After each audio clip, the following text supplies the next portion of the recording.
Hello everyone, this is beginning of a series of videos on the book The National System of Political Economy. So to start with, it's a book by Friedrich that was written in 1841. He was an economist and political theorist. In the work, he lays out his theory for effective economic development. He was a nationalist who argued that the nation should be the unit of which economic activity should be based around. He was German and agitated for the unification of Germany. The national system was written largely to promote ideas within Germany in order to influence the political and economic course of his country.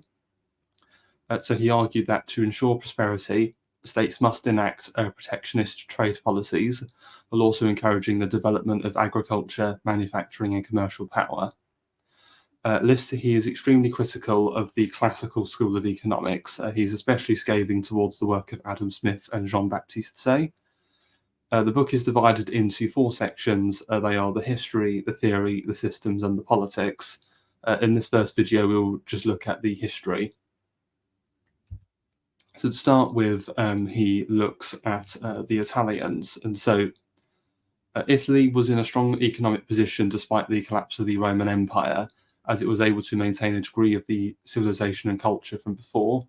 It possessed a good climate and fertile soil, meant there was sufficient agriculture to feed the population. The coastline made up for a lack of internal transport, as they could navigate up and down it. Fisheries also helped ensure a supply of seamen. Proximity to Greece, Asia Minor, and Egypt, and the use of maritime transport ensured access to the trade of the East. Also benefited from classical knowledge, arts, that Greece and Rome had left behind. Italy's 3 cities led to industry, and to quote List directly, freedom and industry are inseparable companions. Freedom inculcates man to work towards improving his physical and intellectual condition. The Crusades also benefited Italy, allowing the transport of crusaders to the Holy Land, improving her seafaring and navigation. This also allowed for commercial relations with the East and access to new industries and inventions. The decline of feudalism led to increased freedom of the cities as well as improved cultivation of the soil. Venice and Genoa had the strongest manufacturers.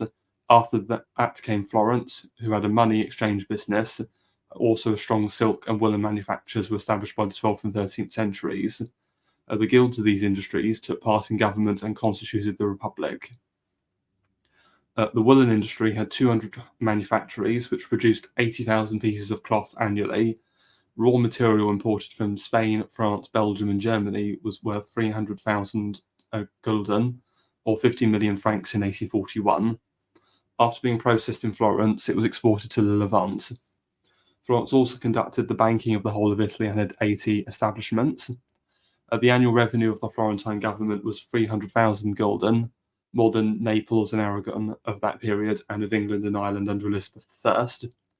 Italy had everything needed to thrive: industry, commerce, banking, navigation, and supply of materials from other powers. Her downfall economically was not being a unified state.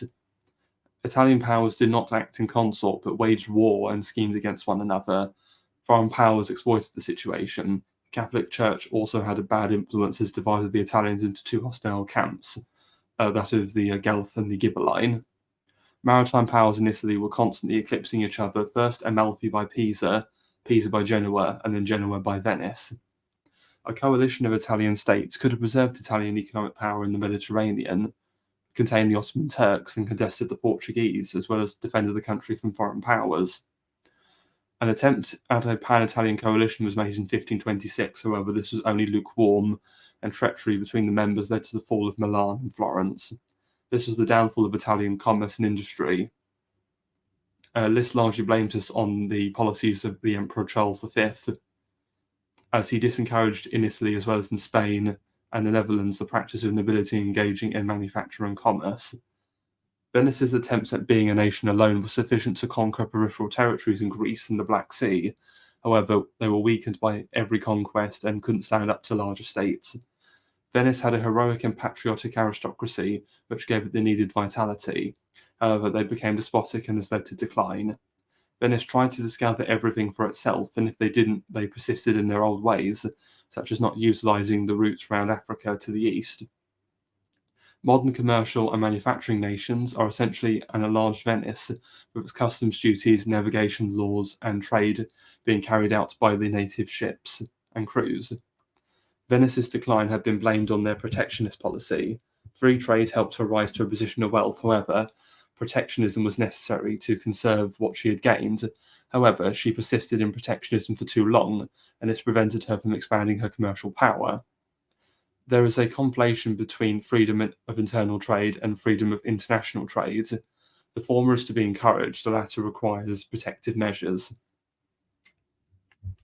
Moving on to the Hansards, so here List is talking about the Hanseatic League, the confederation of German trading cities in the medieval period.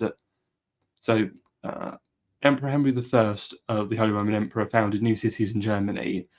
He and his successors saw them as a counterweight to the nobility and source of revenue and defence. These new cities traded with the Italian cities, who grew more prosperous and, as a result, sought to improve their cultural and political condition. In 1241, Hamburg and Lübeck formed the Hansa, meaning league, by the end of the 13th century. 85 cities had joined. The benefits of the league was mutual protection and defence against robbers. The Hansa establishes a navy for the purposes of defence and to expand their commercial power. They also passed a law that permits only Hanseatic ships to carry Hanseatic goods. This was enacted to protect Hanseatic fisheries. Hanseatic navigation laws were based off similar Venetian laws and would later serve as an inspiration for England's navigation acts. Northern European states engaged in trade with the Hansa, as the latter produced better quality goods than what could be made domestically, and they could earn a revenue by means of import and export duties. Kings also encouraged the Hansa to set up factories so the local populations could find work and not be idle. The Hansa came to be granted extensive privileges by the English kings. Henry III recognised them as a corporation to which he granted exemption from restrictions and import duties. Edward II came to grant the Hansa monopolistic control of England's trade. They established a major factory in London known as the Steel Yard in 1250, which lasted for 375 years. England supplied raw materials such as wool, tin, hides, and butter in exchange for manufactured goods. The Hansa established Bruges in 1252 and used it to trade for goods from southern Europe. Two more factories are established in Novgorod and Bergen, both 1272, and Russia and Norway respectively. The former they traded for furs, wax and hemp, the latter oil and fish products. Barbaric states are content with free trade as it allows them to receive manufactured goods. However, these nations become more cultured and developed with time, and they become less keen on free trade. Edward III of England invited Flemish weavers into England to reproduce cloth domestically, and then banned the wearing of any clothes made with foreign cloth. By 1413, the English woolen industry had grown to the point that any foreign merchants who imported cloth had to declare the value of imports if they purchased any English goods. Edward IV banned the importation of any foreign cloth, and the Hansa position in England is strengthened during the reign of Henry VIII, who expelled 15,000 Flemish artificers from London, as the strength of the domestic manufacturing had led to an increase in food prices. Edward VI abolished the privileges of the Hansa. The privileges were later reinstated by Mary I.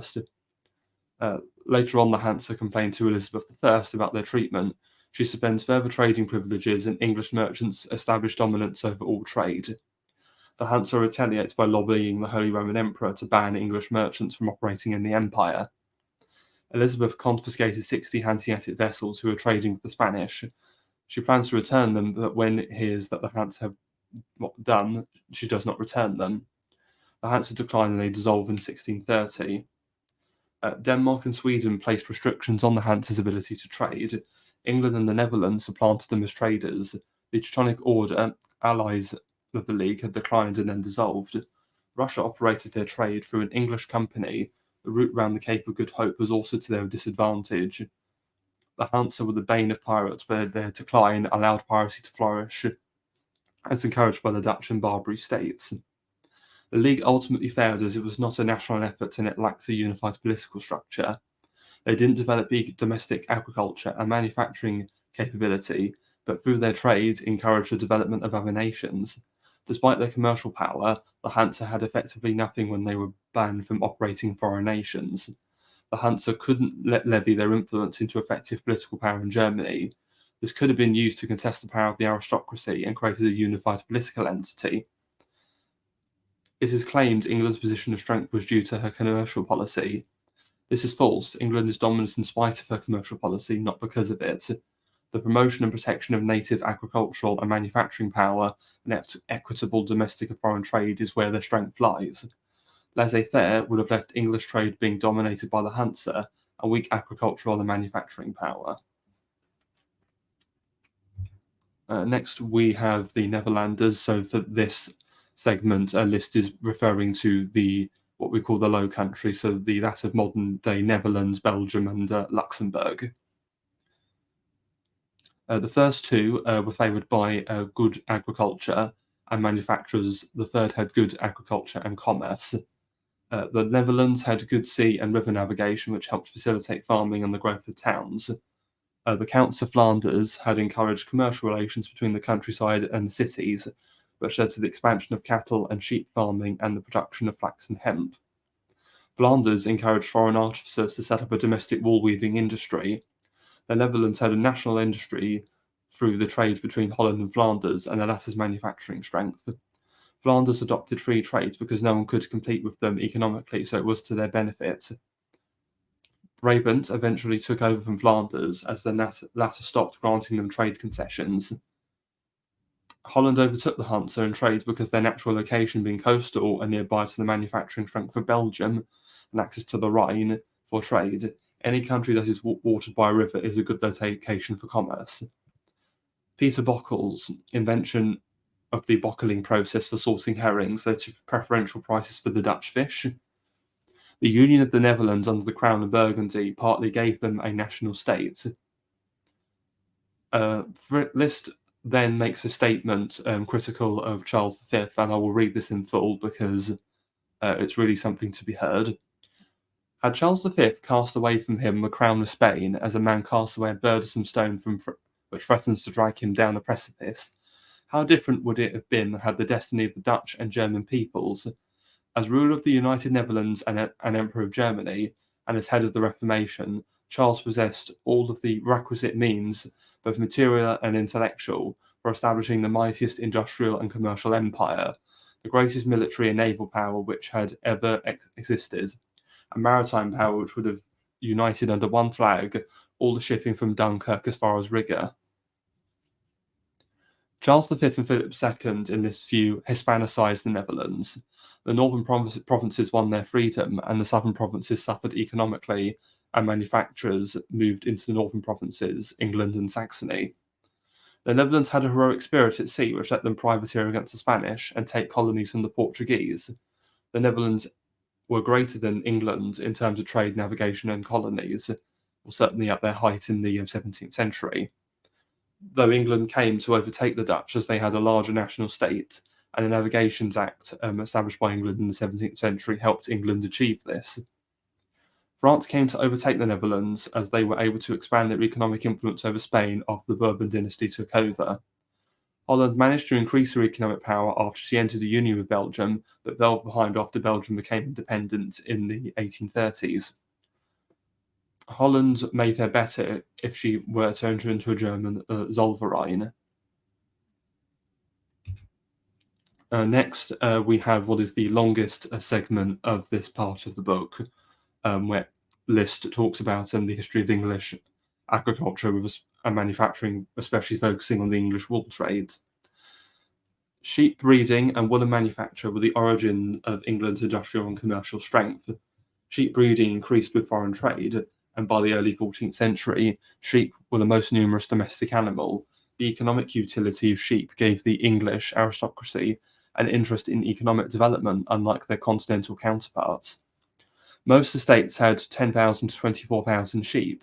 Woolen manufacture took off after protective measures put into place by Elizabeth I, such as the banning the export of wool and restricting the wool trade in coastal areas. Value of English cloth exports rose from £277,000 in 1354 to £2 million by the reign of James I. By the reign of Charles I, importation of cloth almost ceased, and only dyed or finely dressed cloth was exported. Woolen manufacturers made up 90% of the value of England's exports from at least James I to the development of linen, cotton, silk, and iron.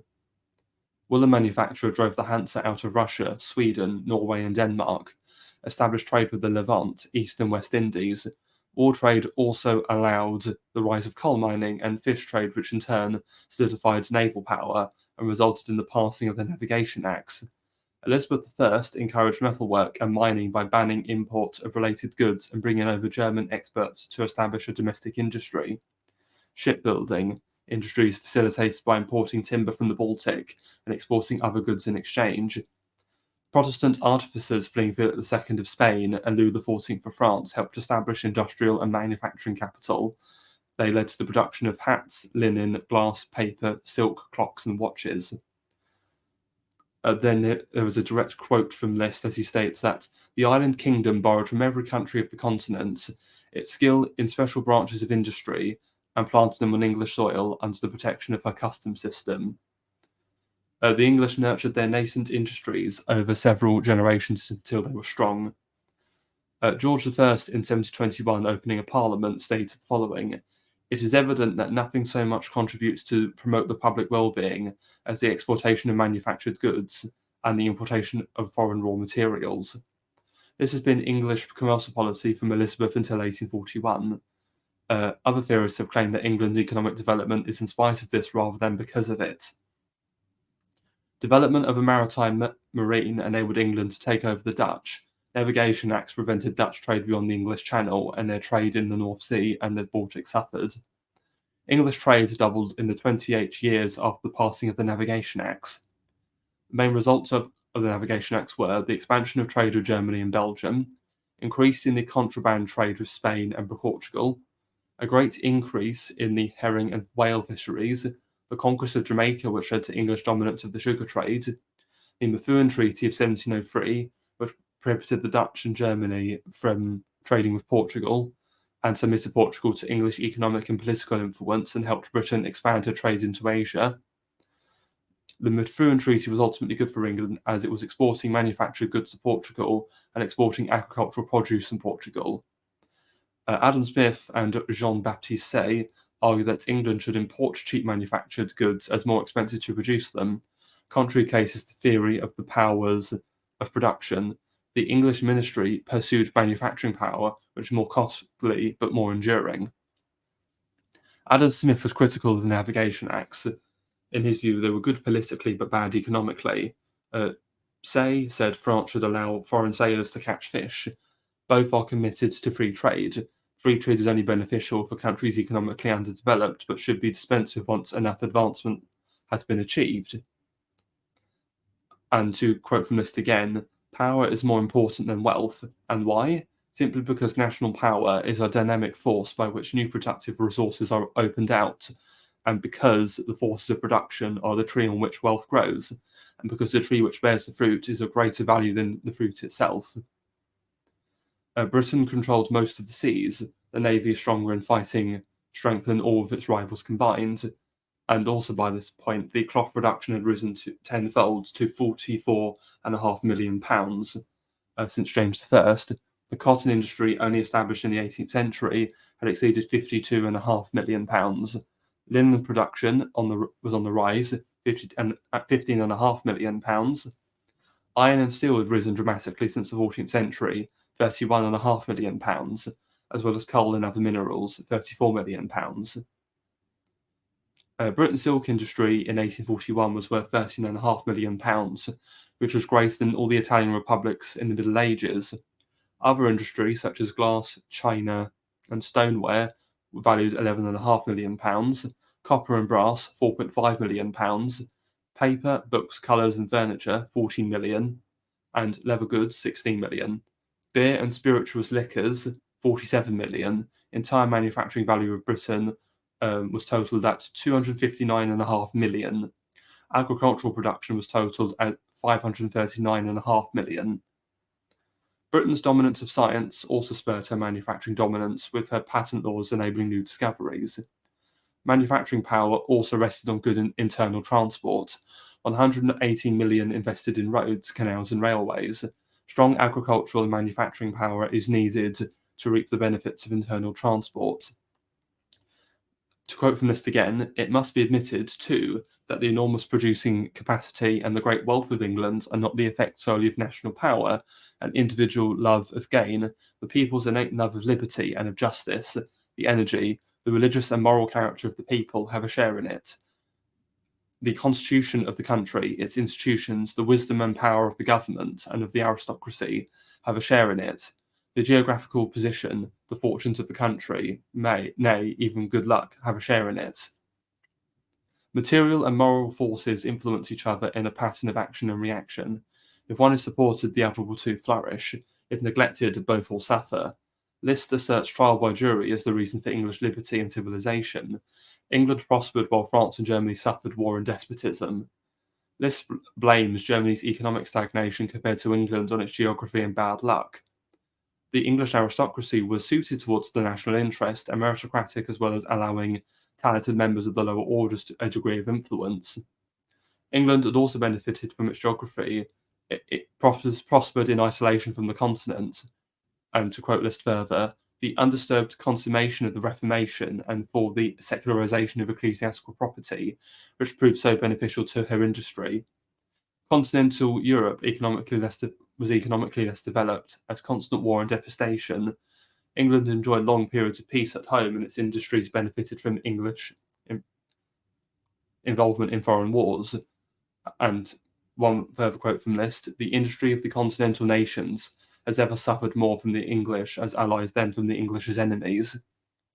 The England has benefited from immigration of talented and productive people from Europe, as long as she was peaceful and free, and England should share some of this prosperity with the continental Europe, as they have to her. Next, List discusses both the Iberian nations, Spain and Portugal, together. So both nations had acquired their wealth much earlier than England, but they did eventually lose it. Medieval Spain had established wool, iron, and fishing industries and were respectable navigators. Henry I of England had prohibited importation of Spanish sport in 1172, and in 1619 Spanish fishermen were brought to England to instruct English fishermen. Cotton, sugar, rice, and silk cultivation had been established in the 10th century by the Caliph Abdul Rahman III around Valencia, Cordova, Seville, and Granada. Woolen industry was also present in Valencia, Toledo, Segovia, the latter having 13,000 operatives by 1552, and Seville possessed 16,000 looms. Spain also possessed a sizable paper and arms industry. Spain provided France's cloth needed into the late 17th century. Spain had numerous seaports with a thriving fishing industry and sizable navy during the reign of Philip II. Spain had everything to be a great economic power. It proved away due to the bigotry through expulsions of the Jews and Moors, losing 2 million productive subjects. Spain and Portugal's colonial policy encouraged the importation of wealth to be traded for manufactured goods from their rivals. Laws enacted against the export of specie. There's a quote from List. The spirit of enterprise, industry, and commerce can only strike root in the soil of religious and political liberty. Gold and silver will only abide where industry knows how to attract and employ them. Portugal, under the leadership of the Counts of Ericeira, who becomes a minister in 1681, established native cloth manufactories. Portugal had already a sizable amount of good quality sheep. They even brought in English cloth workers and eventually banned the importation of cloth. This happened in spite of a loss of capital through the expulsion of the Jews, as well as the bigotry and bad government, according to List. The Methuen Treaty, as alluded to previously, signed in 1703, was an unmitigated disaster for Portugal, as it ruined the cloth industry and led to a trade deficit with England of £1 billion. It also led to a significant wealth extraction, as the value of specie exported from Portugal rose from £300,000 to £1.5 million. Wealth allowed Britain to trade for raw materials from the Far East. Adam Smith had argued that in the Methuen Treaty was Portugal's advantage, as the duty they paid on English cloth was lower than what English paid on the Portuguese wine. Smith is wrong because this only a surface level appreciation. The treaty was good for Portugal in name only, whilst England benefited in practice. Smith also argues that it would have been better to directly exchange cloth for other goods than making a profit off trade with Portugal to then purchase the goods with. Smith lastly says that England would have acquired the money in some other way, not viable, as they may have gotten a little, it wouldn't have been as much as from the treaty.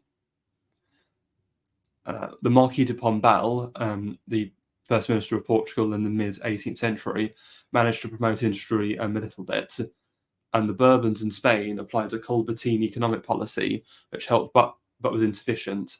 The lack of internal transport and excessive taxes and internal customs barriers caused problems. England later signed the Treaty of Ascencio with Spain.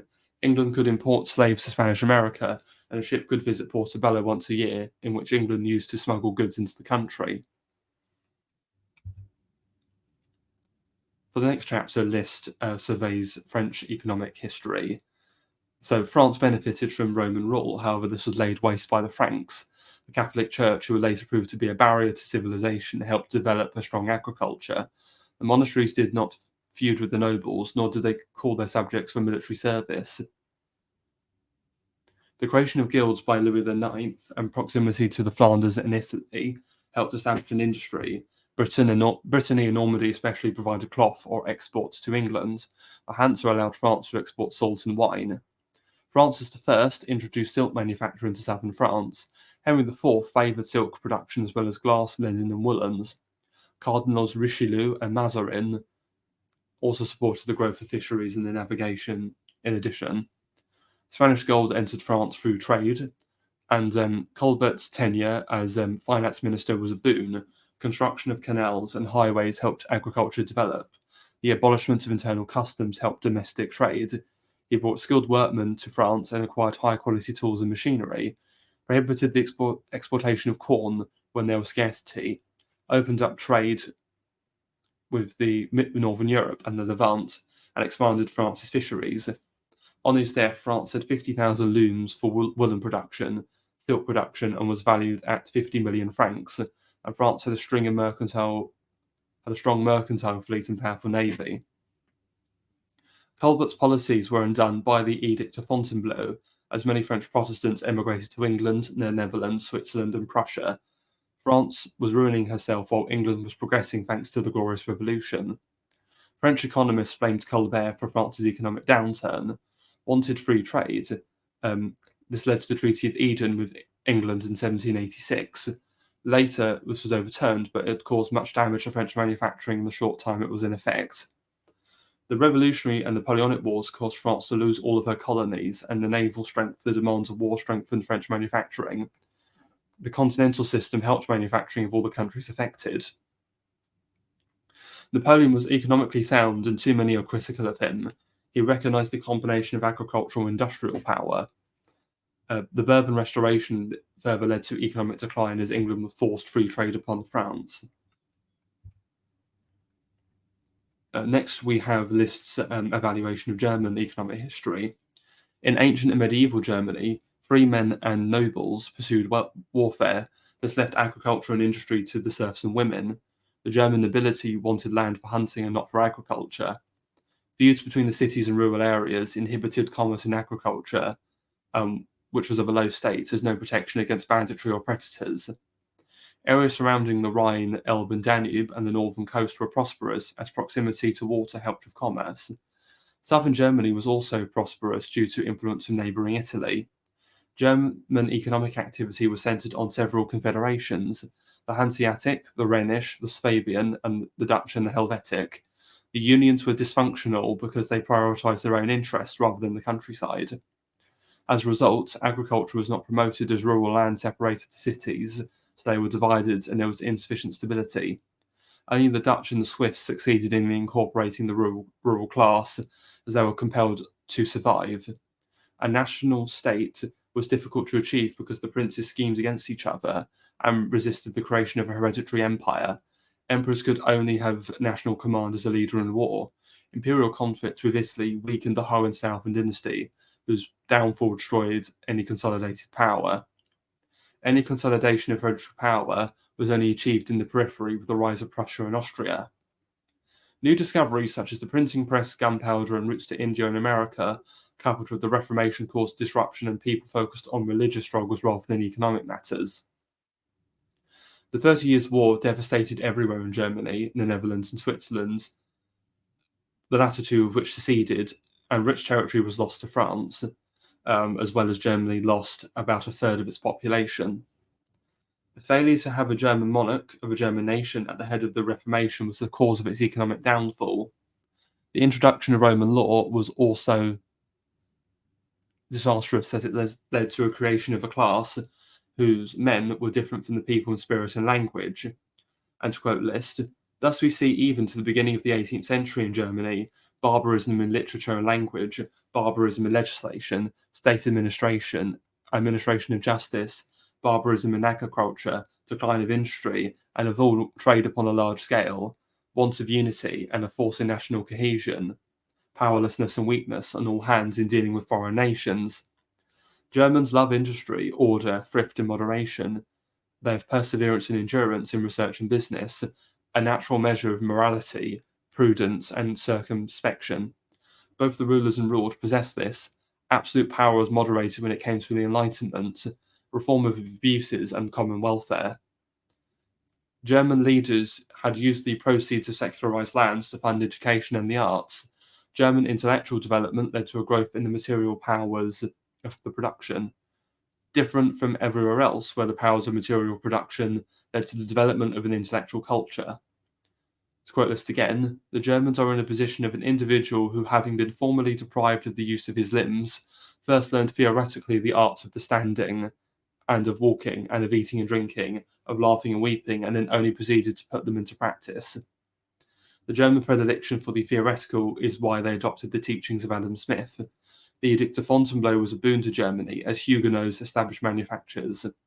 Austria and Prussia were the first German governments to promote industry, the former under Charles VI and later Maria Theresa and Joseph II. Austria had suffered from the banishment of Protestants who were productive subjects and didn't do enough to promote the Enlightenment culture. Protective duties were good, but may have been a bit too high initially. Prussia's cloth industry was destroyed in the 30 Years' War, and workers went to Saxony. However, rebounded with the Protestant migrations from France, the Palatinate, Salzburg. Frederick the Great supported the wasteland being brought into cultivation and allowed capital and credit for the agricultural classes. He also implemented a good custom tariff, improved means of transport. Prussia became a great power, not just because of a military conquest, but due to a wise policy of promoting agriculture, industry, and trade and progress in literature and science. The rest of Germany was subjected to free trade. Cities such as Augsburg, Nuremberg, and Mainz, Cologne, all's population declined to a third or fourth of their original figure. Napoleon's continental system helped German manufacturing. This further brings up a quote of Jean-Baptiste Say, who said that this policy was disastrous. After Napoleon's defeat, Germany went back to free trade. Cities such as Augsburg, Nuremberg, and Mainz, Cologne, manufacturing suffered again, especially the Rhenish provinces. They were cut off from trade with France. Prussia eventually enacted a custom tariff in 1818. Higher tariffs were placed on cheaper goods to prevent the country being flooded with foreign manufactured goods. This hurt the manufacturing of smaller German states, as many of them were surrounded by Prussian provinces. German manufacturers came together in 1819 to propose the abolishment of all customs duties in Germany. A Congress for all German states was held in 1820 in Vienna, and a follow-up at Darmstadt. This led to a creation of customs union, which contained most of Germany. German agriculture and industry have taken huge strides as a result, and here Liszt is referring to the creation of the Zollverein.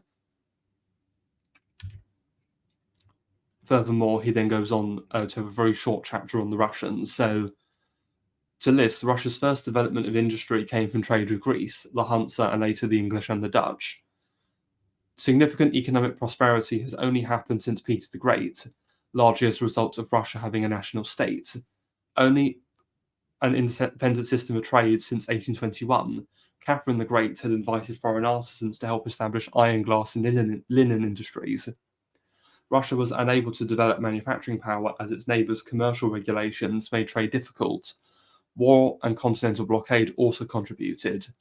Russia turned away from free trade at the decision of Count von Nesselrode, Russia's long-serving foreign minister in the early 19th century. Capital and labour flowed in as a result. Russian nobles promoted manufacturing on their estates. Trade increased with China, Persia, and Asia in general. The Germans have complained about the impact the Russian protective system has had on German prosperity. List quotes, "Germany must care for Germany, Russia for Russia. It would be better to learn from Russia than to complain.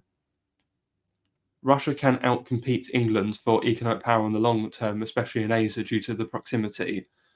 Though Russia is not as cultivated as England, it is more civilized than Asia. However, Russia must continue to civilize to continue her growth, contract internal transport, abolish serfdom, and create an educated middle class, as well as creating municipal and provincial constitutions. For Russia, the agricultural, industrial, and commercial power, she needs to develop her elite to see the benefit in terms of long-term doing so."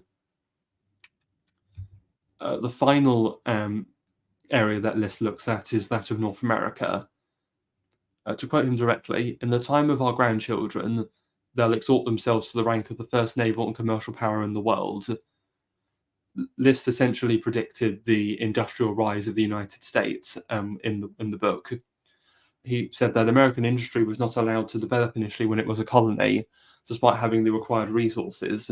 This is pointed out by Adam Smith. This was one of its prime causes of the American Revolution.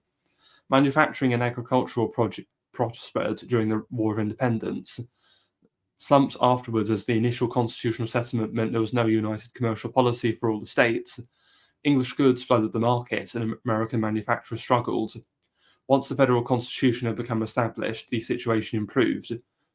The first tariff was levied in 1789, only light duties on certain goods, and a new tariff in 1804 raised duties to 15% on manufactured articles. American mercantile marine had increased from 200,000 tons in 1789 to 1 million tons in 1804. The War of 1812 improved American manufacturing. The duties were doubled after the war ended, but they significantly reduced in 1816. And to quote List again, "After the country had for a second time enjoyed in wartime the blessings of peace, it suffered for a second time greater evils through peace than the most devastating war could ever have brought upon it." Furthermore, the English Corn Laws united the agricultural and manufacturing interest within America, and higher tariffs were proposed in 1828. American industrial workers are hard-working, clean, moral, and well-fed. The English workers could enjoy the same standard if the Corn Laws were to be abolished, reduce taxes on consumption, and introduce an income tax. Adam Smith and Jean-Baptiste Say argued America is destined for agriculture, should have free trade to prosper. Free trade theory is very critical of America's protectionist course. The East Coast should focus on manufacturing and commerce, while the Western settlers should focus on agriculture. If America became a purely agricultural nation, it would be weak and unable to reject power or to protect itself. Now we've surmised all of the different areas. I just want to go over the final section, or the teachings of history. So the main observations this makes from all of these different nations and countries is that industry is best developed through a united and powerful nation, that national governments provide their citizens a fair amount of freedom and justice, navigation and a strong naval presence is required to develop commercial power, agriculture and commercial power ultimately rest on manufacturing power, it's best for a nation to import raw materials and export manufactured goods. Free trade is beneficial when a nation is economically underdeveloped. However, protective measures are required once significant development has been attained. Free trade is to be adopted again when in an economically dominant position. Thank you everybody for watching. Please like and subscribe for more content, and the other parts of this will follow in the near future.